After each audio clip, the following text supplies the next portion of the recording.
Hello friends, welcome to study G K point channel. दोस्तों, ancient history का topic 3 करेंगे जो कि होगा महाजनपद काल। अगर आप चैनल पर पहली बार आए हैं तो चैनल को सब्सक्राइब कर लें। क्वेश्चन 1, निम्नलिखित में कौन सा राज्य ईसा पूर्व 6ठी सदी में भारत का सर्वाधिक शक्तिशाली राज्य था? महाजनपद काल में भारत में 16 महाजनपद थे, जिनमें मगध सबसे शक्तिशाली राज्य था। क्वेश्चन 2, पटना शहर का पुराना नाम क्या था? पटना शहर का पुराना नाम था पाटलिपुत्र, जिसको उदयन ने बसाया था।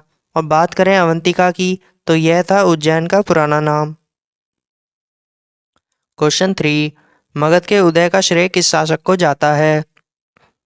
मगध के उदय का श्रेय जाता है हर्यक वंश के संस्थापक बिंबिसार को, जिसने मगध पर 544 बीसी से 492 ईसा पूर्व तक शासन किया था। क्वेश्चन 4, मगध की प्रथम राजधानी क्या थी? मगध की प्रथम राजधानी थी राजगृह या गिरिव्रज। वीडियो में आगे बढ़ने से पहले कुछ महत्वपूर्ण जानकारी डिस्कस करेंगे, जिनमें हम मोस्ट इम्पोर्टेंट महाजनपद और उनकी राजधानी को देखेंगे।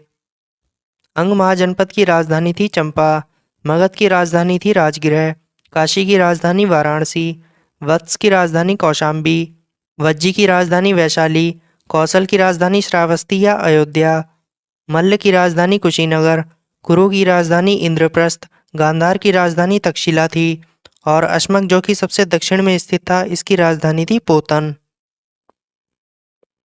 मगध महाजनपद पर 3 वंशों का शासन रहा, हर्यक वंश, नागवंश और नंदवंश।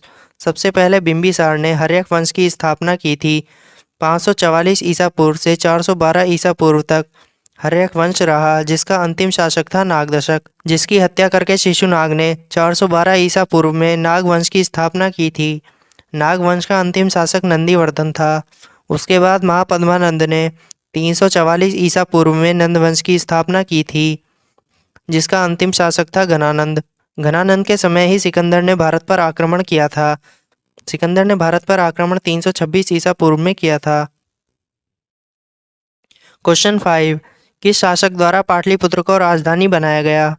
मगध की प्रथम राजधानी राजगृह या गिरिव्रज थी, परंतु हर्यक वंश के शासक उदयन द्वारा मगध की राजधानी राजगृह की जगह पाटलिपुत्र बनाई गई थी।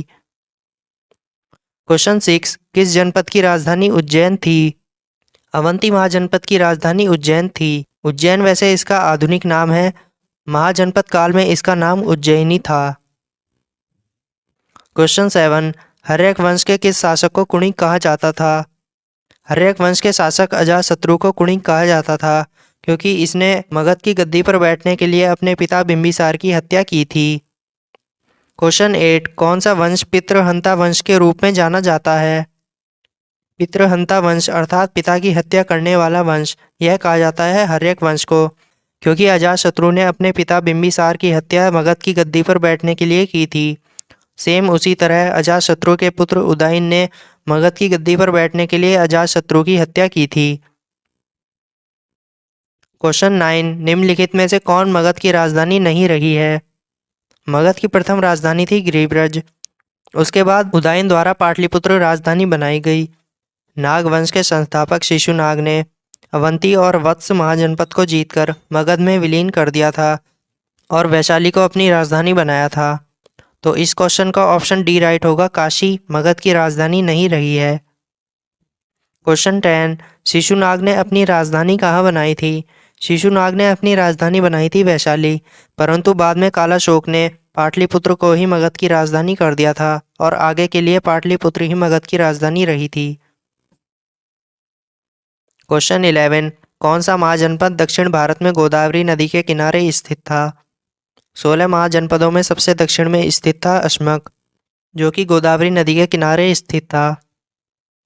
क्वेश्चन 12, किस राज्य ने पहली बार युद्ध में हाथियों का इस्तेमाल किया था?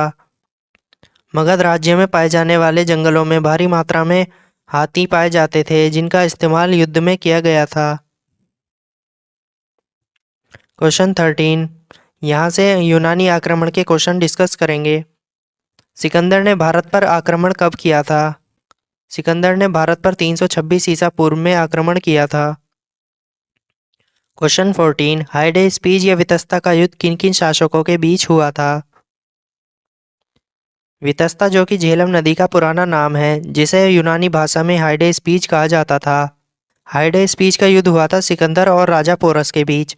सिकंदर के आक्रमण के समय पश्चिमोत्तर भारत में दो राजा शासन करते थे, राजा आम्भी और पोरस। राजा आम्भी ने सिकंदर की सेना के सामने आत्मसमर्पण कर दिया था, परंतु राजा पोरस ने सिकंदर से युद्ध किया था, जिसमें सिकंदर की विजय हुई थी। युद्ध जीतने के बाद सिकंदर राजा पोरस से पूछता है कि बताइए आपके साथ क्या व्यवहार किया जाए। तो राजा पोरस जवाब देते हैं कि वही जो एक राजा दूसरे राजा के साथ करता है। राजा पोरस की बात सुनकर सिकंदर इतना खुश होता है कि पोरस को उसका राज्य वापस लौटा देता है। क्वेश्चन 15, सिकंदर की मृत्यु कहाँ हुई थी? सिकंदर की मृत्यु 323 ईसा पूर्व में बेबीलोन में हुई थी। क्वेश्चन 16, सम्राट सिकंदर किसका शिष्य था? सिकंदर अरस्तु का शिष्य था। वीडियो अच्छी लगी तो वीडियो को लाइक कर दीजिए और चैनल को सब्सक्राइब कर दीजिए।